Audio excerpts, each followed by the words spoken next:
नमस्कार दोस्तों। Royal maths education classes में आप सभी विद्यार्थियों का हार्दिक स्वागत है। मैं राजीव कुमार आपके लिए लाया हूं इटावा स्टूडियो से हिंदी व्याकरण। हिंदी व्याकरण में जैसे टॉपिक चल रहा था समास, समास पर चर्चा हो रही थी। छोटा पॉइंट समास में बताया है, आप लोग उसके आगे देखेंगे कि हिंदी भाषा के आधार पर समास 6 प्रकार के होते हैं। अगर लिख के आ जाए, अगर पेपर में लिख के आ जाए कि समास के भेद बताइए, तो 6 ऑप्शन पर ही टिक करें, क्योंकि हम हिंदी भाषा का पेपर देंगे और हिंदी में 6 प्रकार ही बताए गए हैं। अब देखेंगे पहली बात तो समास की परिभाषा, जिन भाई बहनों ने नहीं देखी हो तो आज फिर से देखें। कम से कम शब्दों में, कम से कम शब्दों में ज़्यादा से ज़्यादा अर्थ प्रकट करना, अर्थ प्रकट करना समास कहलाता है। कम से कम शब्दों में ज़्यादा से ज़्यादा अर्थ प्रकट करना समास कहलाता है। ये समास की परिभाषा हो गई। अब देखेंगे समास के भेद, समास के प्रकार। जो हिंदी के प्रचलन में है, समास के भेद या प्रकार। हिंदी के प्रचलन में 6 प्रकार बताए गए हैं। समास के 6 प्रकार होते हैं। कौन कौन से 6? नंबर एक अव्ययी भाव समास। अव्ययी भाव समास हिंदी भाषा में, फिर एक बार मैं कह रहा हूँ, हिंदी भाषा में 6 प्रकार ही बताए गए हैं। अगर लिख के आ जाए कि समास के प्रकार निम्न में से होंगे, अगर ऑप्शन 6 होगा तो 6 पर टिक करेंगे।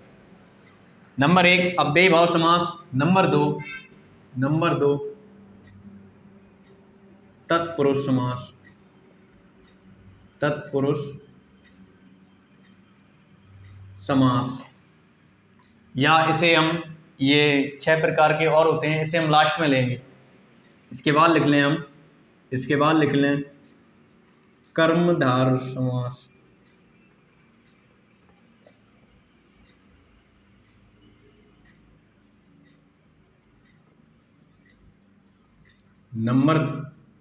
नंबर 2 हो गया ये। नंबर 3 द्विगु समास। द्विगु समास। नंबर 4 द्वंद्व समास। द्वंद्व समास। नंबर 5 अब अव्ययी भाव तो हो चुका, बहुब्रीहि समास। बहुब्रीहि समास। और लास्ट में लिखेंगे तत्पुरुष समास।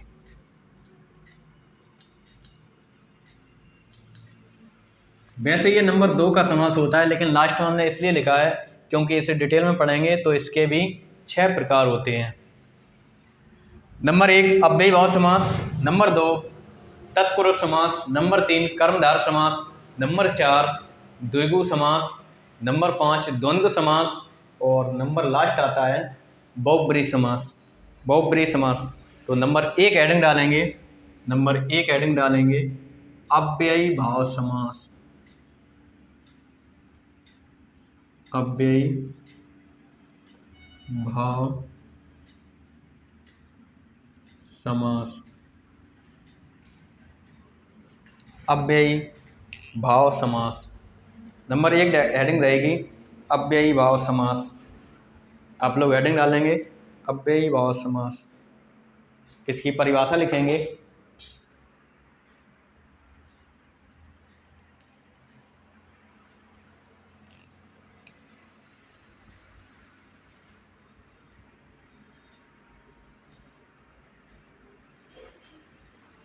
जिस समास का जिस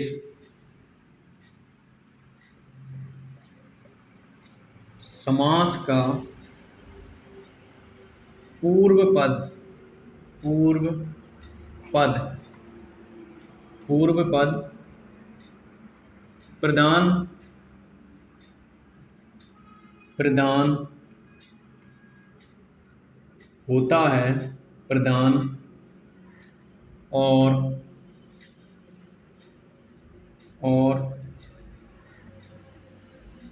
अव्यय होता है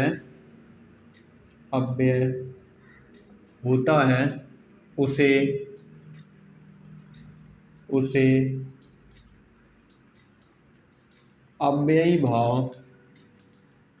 अव्ययी भाव समास कहते हैं। जिस समास का पूर्व पद प्रधान होता है, पूर्व पद प्रधान होगा और अव्यय भी होगा।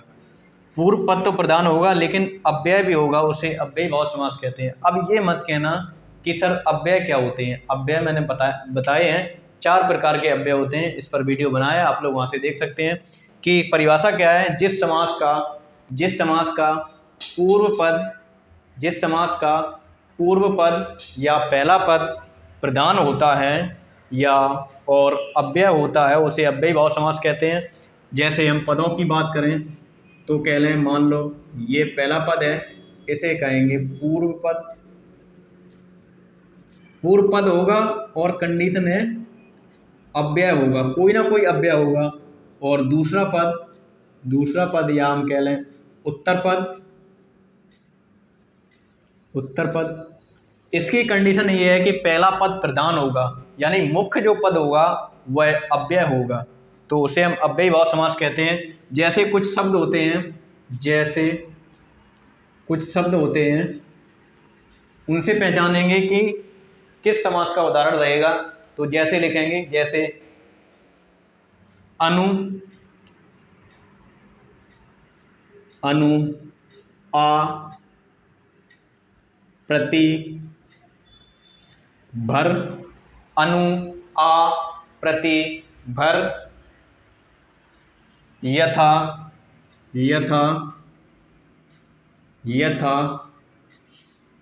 यावत और हर आदि। ये कुछ अव्यय हैं, इनसे पहचान होगी कि ये अव्ययी भाव समास होगा। या हम कह लें एक ही अव्यय या एक ही संज्ञा को बार बार बोलना, जैसे रातों रात, दिनों दिन, भर भर, पल भर। इस प्रकार के जो शब्द होते हैं वह भी अव्ययी भाव समास के उदाहरण होते हैं। तो हम ध्यान क्या रखेंगे, पूर्व पद प्रधान होगा, प्रधान तो होगा पूर्व पद, लेकिन वह अव्यय भी होगा। किस प्रकार का अव्यय होगा, ये कुछ अव्यय लिख दिए हैं।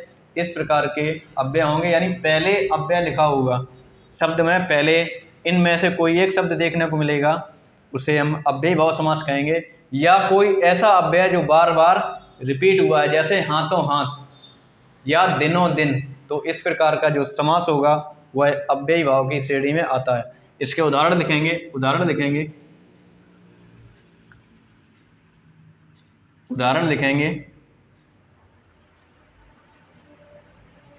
जैसे उदाहरण रहेगा प्रतिदिन,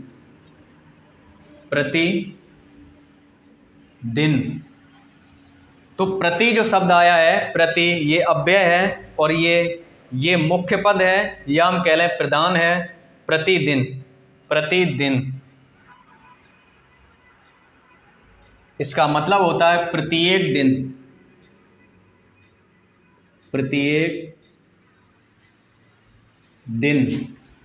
अब इसमें 2 पद हैं, एक तो पद है प्रति और एक पद है दिन। तो प्रति शब्द है वह प्रधान शब्द है और ये प्रति अव्यय भी है। और सेकंड जो पद है दिन, वह उत्तर पद कहेंगे। तो इससे बनता है प्रत्येक दिन। तो ये जो लिख के आएगा प्रतिदिन में कौन सा समास होगा, 4 समास दिए होंगे, उसमें से एक अव्यय भाव होगा, तो हम लोग टिक करेंगे अव्ययी भाव पर। या आ से बना लें, आजन्म, जन्म, इसका मतलब होता है, इसका मतलब होता है जन्म से लेकर,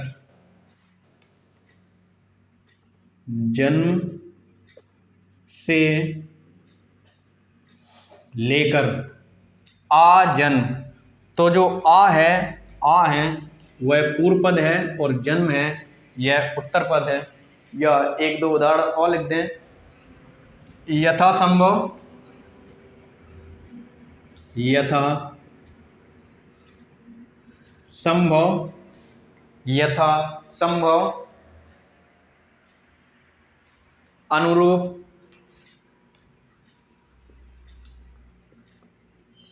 यथा संभव, अनुरूप। यथा संभव का मतलब होता है जैसा संभव हो, जैसा संभव हो, यथा संभव, जैसा संभव हो। अनुरूप का मतलब होता है रूप के योग्य, रूप के योग, रूप के योग। या एक दो उदाहरण और देख लें, जैसे भरपेट, भरपेट, भरपेट, इसका मतलब हो जाएगा पेट भरकर, पेट भरकर। या कह लें, या कह लें हाथों हाथ, हाथों हाथ, हाथ ही हाथ में। या कह लें अनुकूल, हाथों हाथ, हाथ ही हाथ में, अनुकूल, अनुकूल,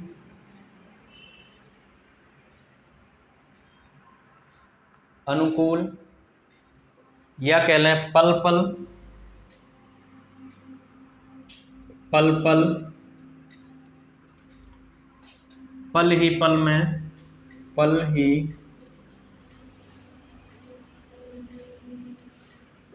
पल में। अनुकूल, अनुकूल का मतलब होता है कुल के अनुसार, कुल के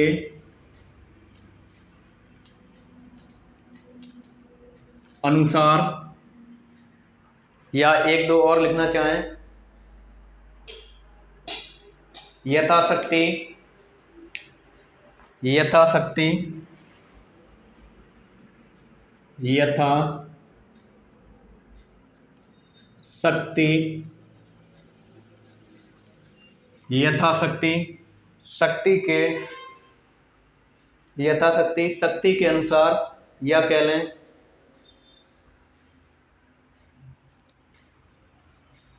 यथाशक्ति,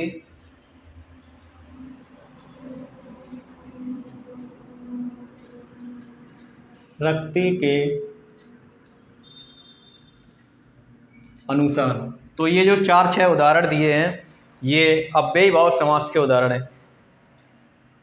गलती कहाँ पर होती है, जैसे लिखा हुआ है हाथों हाथ, पल पल, इस प्रकार के जो समास होते हैं ये हम समझ बैठते हैं कि ये द्वंद्व समास का उदाहरण है। जैसे कि मैंने बताया किसी संज्ञा जो शब्द होता है, कोई संज्ञा शब्द हो, उसे दो बार रिपीट कर दिया गया हो। संज्ञा शब्द हो, जैसे हाथ संज्ञा शब्द है, इसे दो बार रिपीट कर दिया गया है और लिख दिया गया है हाथों हाथ, तो ये अव्ययी भाव समास का उदाहरण होगा। या फिर लिखा हुआ है पल पल, पल पल एक अव्यय है, अव्यय शब्द है और इसी को बार बार रिपीट कर दिया गया है पल ही पल में। तो यहाँ पर गलती होती है कि द्वंद्व समास पर टिक कर देते हैं। अब प्रश्न कैसे पूछे जाते हैं, या तो इनमें से कोई एक उदाहरण दिया होगा, एक कोई उदाहरण होगा प्रश्न में और चार समास होंगे। चार समास के प्रकार होंगे कि निम्न में से ये जो उदाहरण होगा वह किस समास का है, तो हम टिक करेंगे अव्ययी भाव का है। या फिर पूछ दिया जाए कि ये उदाहरण होगा, उदाहरण होगा और इसका अर्थ पूछा जाए, इसका अर्थ पूछा जाए, या हम कह लें समास विग्रह पूछा जाए, तो ये जो लिखे हुए हैं ये समास विग्रह हैं, ये लिखे हुए हैं ये समास विग्रह हैं। आप लोग नोट कर लें या स्क्रीनशॉट ले लें, इसके बाद देखेंगे अगला नेक्स्ट कर्मधार समास। अगला देखेंगे कर्मधार समास। अगर आप लोगों को ये समास समझ में आया हो तो ज़्यादा से ज़्यादा इस वीडियो को शेयर कर दें और लाइक भी करते हुए चलेंगे। अगला हेडिंग डालेंगे कर्मधार समास।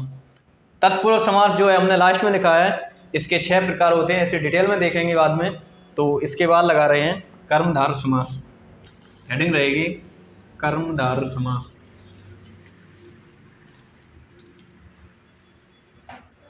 कर्मधार समास।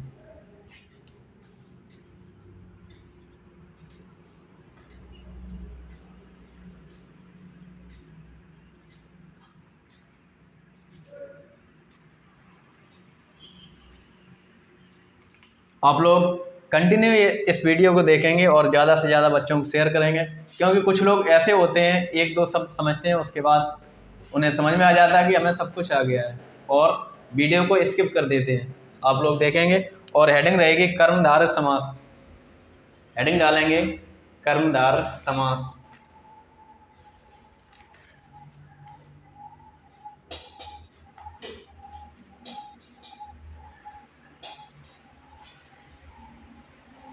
इसकी परिभाषा लिखेंगे समस्त पद में, समस्त पद में जो समस्त पद है वह समस्त पद में उत्तर पद प्रदान होता है, या हम कह लें समस्त पद का उत्तर पद प्रदान होता है। समस्त पद का उत्तर पद प्रदान होता है। जो समस्त पद होता है उसका जो उत्तर पद होता है यानी सेकंड पद होता है वह प्रदान होता है, और इसमें उपमेय उपमान समझ में आते हैं। उत्तर पद प्रदान होता है तथा पूर्व पद व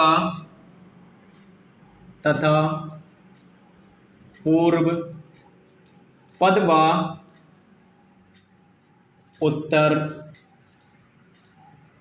पद में, पूर्व पद व उत्तर पद में उपमान उपमेय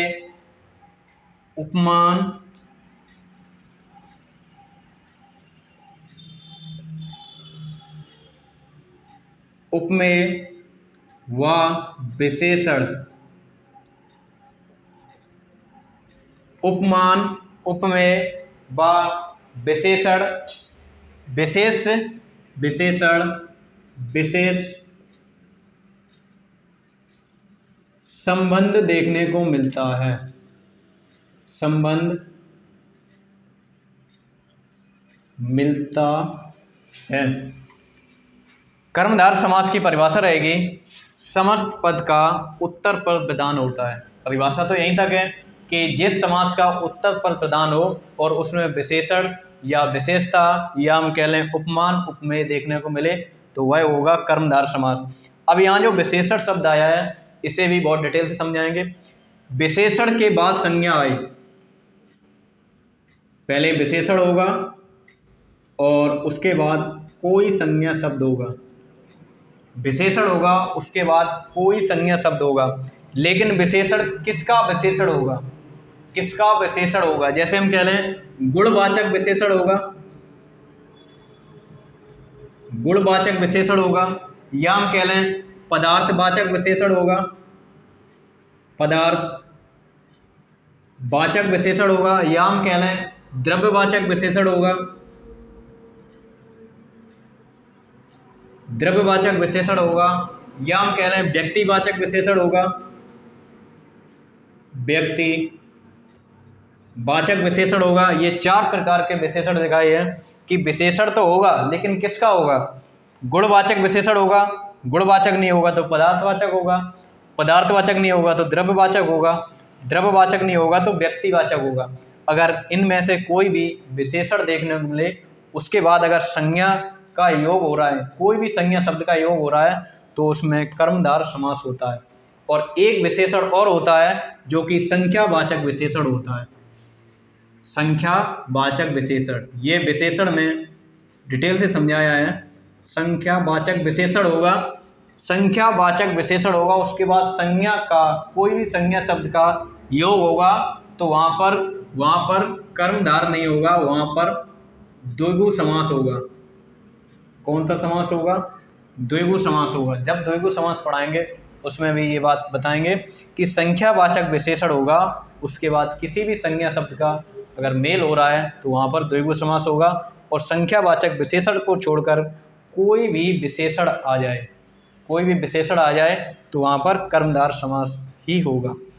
अब इसके कुछ उदाहरण देखेंगे, इसके उदाहरण देखेंगे, उदाहरण लिखेंगे। जैसे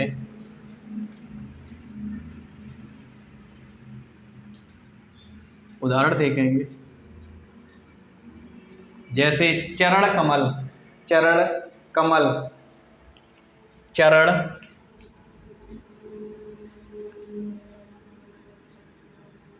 कमल, चरण कमल। इस शब्द का मतलब क्या होता है कि चरण तो हैं, चरण यानी पैरों को कहते हैं चरण, चरण तो हैं लेकिन किसके समान है? किसके समान है? चरण कमल के समान है। किसके समान है? कमल के समान है। तो इसका अगर विच्छेद लिखना चाहें, विच्छेद लिखना चाहें, कमल के समान चरण,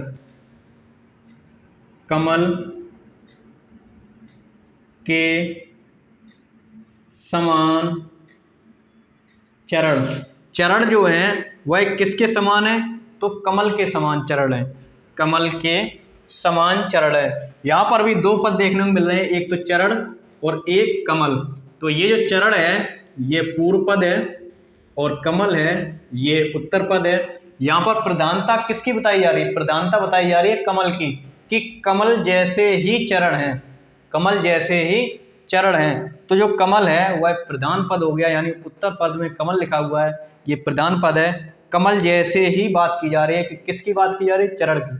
तो चरण हैं कैसे? चरण हैं कमल जैसे, तो कमल जो हो गया वह उत्तर पद हो गया और यही प्रधान है। तो इसका जो विच्छेद होगा वह चरण कमल का विच्छेद होगा, कमल के समान चरण। अगला देखेंगे, कनक लता, कनक लता, कनक लता, कनक सी लता, कनक सी लता, कनक सी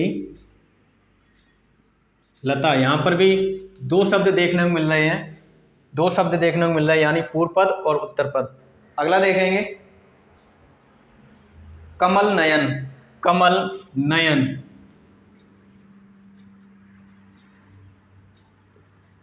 कमल नयन। नयन का मतलब होता है आँख और कमल का मतलब होता है फूल, यानी नयन, नयन कैसे है? नयन यानी आँख कैसे है? आँख कैसी है? नयन कैसे है?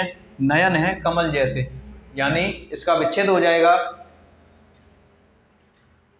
कमल के समान नयन, कमल के समान नयन, कमल के समान नयन। अगला देखेंगे, मृग नयन, मृग नयन, मृग नयन। ये जो शब्द लिख रहे हैं मृग नयन, ये काफ़ी बार परीक्षाओं में देखने को मिला है, मृग, मृग नयन। मृग का मतलब होता है हिरण, मृग का मतलब होता है हिरण, और नयन का मतलब होता है आँख। आँख कैसी है? आँख, आँख हिरण की जैसी है, मृग नयन। इसका विच्छेद करेंगे, मृग के समान नयन, मृग, मृग के समान नयन, मृग के समान नयन, मृग के समान नयन। एक दो और देखेंगे, लाल मणि, लाल मणि, लाल मणि। मणि कैसी है? मणि है लाल, कैसी है? लाल। मणि कैसी है? मणि है लाल, लाल है जो मणि, लाल है जो मणि, लाल है जो मणि। लाल है जो मणि। अगला देखेंगे नीलकंठ, नीलकंठ,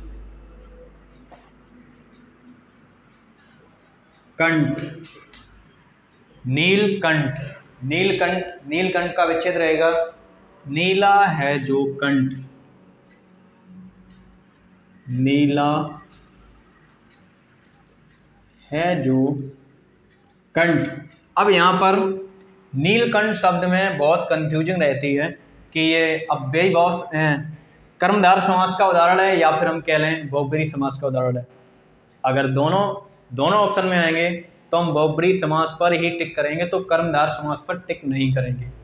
लेकिन एक ही देखने को मिलेगा, या तो कर्मधार समास मिले या फिर बहुब्रीहि समास मिले।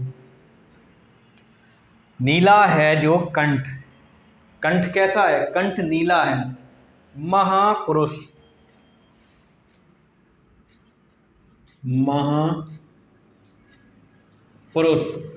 पुरुषों में जो महान है, महान है जो पुरुष, महान है जो पुरुष। या हम कह लें महाकवि,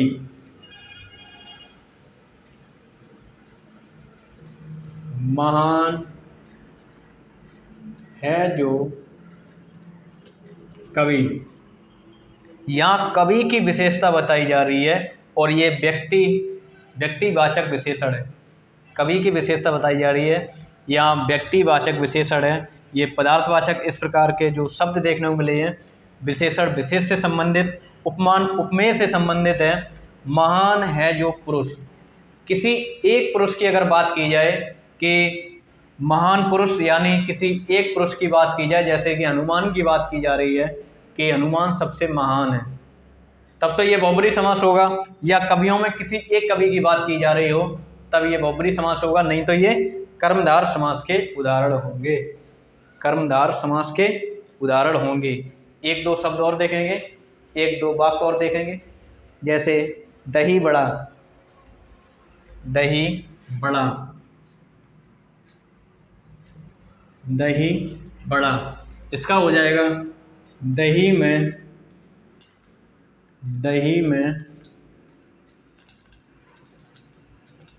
भिगोया हुआ बड़ा। इसका विच्छेद हो जाएगा दही में भिगोया हुआ बड़ा। चंद्र बदन, चंद्र बदन, चंद्रमा के जैसा बदन, चंद्रमा के जैसा बदन। बदन कैसा है? बदन है चंद्रमा जैसा, चंद्रमा जैसा बदन। आप लोग नोट कर लें या स्क्रीनशॉट ले लें।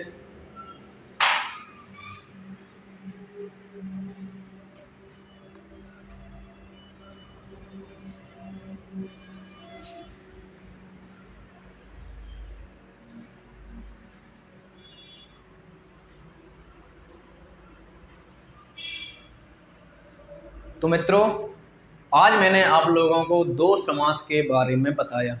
नंबर 1 अव्ययी भाव समास के बारे में और नंबर 2 कर्मधारय समास के बारे में। अगर आप लोगों को ये दोनों समास अच्छी तरह से समझ में आए हों तो ज़्यादा से ज़्यादा आप लोग शेयर कर दें, इससे मेरा उत्साह बढ़ेगा, इस चैनल को मोटिवेशन मिलेगा और आप लोगों को भी अच्छे से अच्छी नॉलेज होगी। जितना आप लोग शेयर ज़्यादा करेंगे, लाइक करेंगे, इस चैनल को पसंद करेंगे, उतना ही अच्छा कंटेंट देने की मैं कोशिश करूँगा। वैसे भी अपनी तरफ से पूरी कोशिश करता हूँ कि अच्छा से अच्छा हम बच्चों को पढ़ाएं। तो नंबर 1 अव्ययी भाव समास हो गया, नंबर 2 कर्मधारय समास हो गया। अब अगले जो समास बचे हुए हैं 4, ये 1-2 वीडियो में हम ख़त्म कर देंगे, लेकिन पढ़ाएंगे डिटेल से। हम रटाएंगे नहीं, हम समझाएंगे। तो आप लोग इसका स्क्रीनशॉट ले लें और अब मिलते हैं अगले वीडियो में। तब तक के लिए नमस्कार।